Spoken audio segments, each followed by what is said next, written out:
Magandang umaga po sa inyong lahat. Today, my dear friends, we're celebrating Wednesday of the 34th or the last week in the ordinary time. And still, our meditations and reflections will be along the line of the end of things. Yung mga katapusan ng mga bagay-bagay sa mundong ito that will pave the way for the return of the Messiah, the return of the King, the return of the Master. In today's Gospel of Luke, Jesus was speaking to the crowd, telling them another event that will occur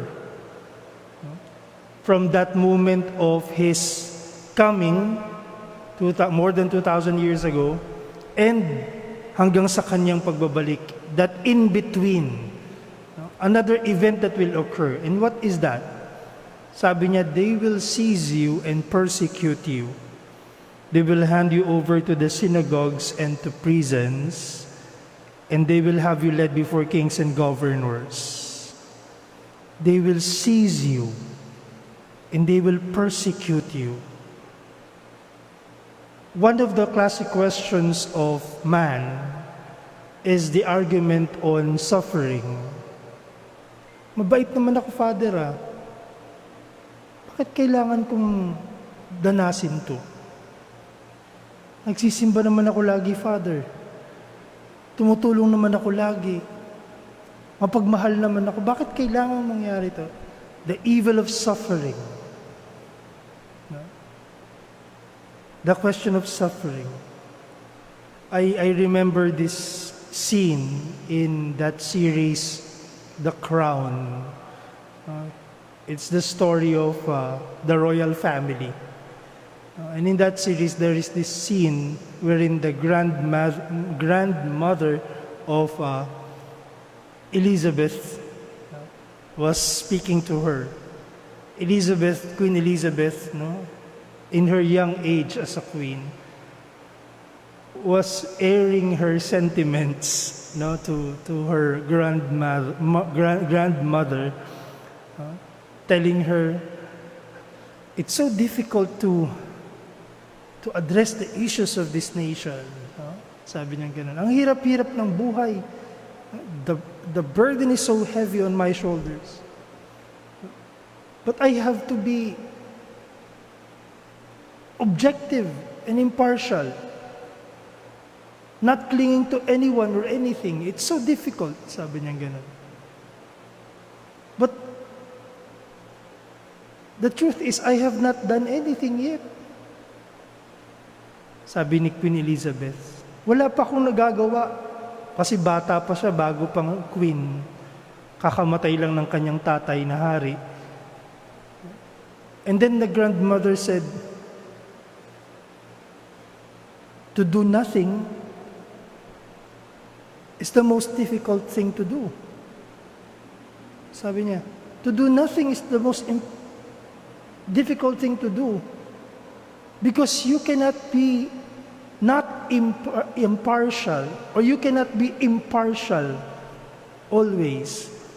People will expect you to cling to their decisions, to their wants. And so to do nothing is difficult as well. And so you are doing something. The queen was trying to find something to do so that she may win the approval of people, perhaps, or the cabinet, perhaps. But the grandmother said, no. To do nothing is difficult itself. But you have to go through all of these sufferings. You have to go through all these things. Because you are the queen. Going back to the question of suffering and evil, when Jesus said, they will seize you and persecute you, they will hand you over to death, it has the same tenor as our question now. Why am I suffering? Despite my my participation in the life of the church? Well, Jesus himself answers it. Sabi niya, they will seize and persecute you. They will have you led before kings and governors because of my name. Because of my name. When somebody complains or asks a question like, why am I suffering? Mabait naman ako. You have already answered your question. Because of Christ's name. Because of Christ's name. You will be handed over by parents, brothers, relatives, and friends, and put some of you to death. You will be hated by all, sabi ni Jesus.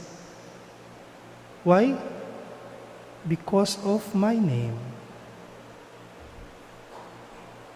Because the name of Christ is embedded in our identity as Christians. Our endurance and our perseverance will bring us to the meaning of what we are going through. In the first reading for today, John tells us of his visions, and he mentions seven angels with 7 last plagues. Awe-inspiring, great. That's how John describes it in the book of Revelation. 7 angels with 7 plagues. For through them God's fury is accomplished. Through them, God's fury is accomplished. Meaning to say, when we are going through suffering, we are taking the normal course of a disciple. And we are following the way of Christ. And that is the only way. That is the only way. Father, madali pong sabihin yan kung hindi ikaw ang nasa pwesto ng nahihirapan. I know. And I understand. And even the Pope himself did not say a word when somebody asked him why she is suffering. Wala naman siyang kasalanan. And the Pope remained silent and just gave out an embrace. And that embrace tells so much of who we are. That the Pope's embrace for a child who questions her sufferings is an embrace of the church. An embrace that tells us that, yes, I understand. And you are not the only one. Magkakaiba lang tayo ng levels, pero lahat tayo may pinagdaraanan. At ang pinagdaraanan na ito ang susubok sa lalim ng ating pananampalataya, sa ating pagiging Kristiyanong tinatawag. And so when the next time we question our sufferings, Jesus answers us, it is because of my name. Let our love for Him not only be words. Let our praises for Him not only be in good times, but more so let it be when we are alone, when life is difficult, when no one understands. Then, when you experience those things, you know you're on the right path. You're following a God who embraced the cross for you.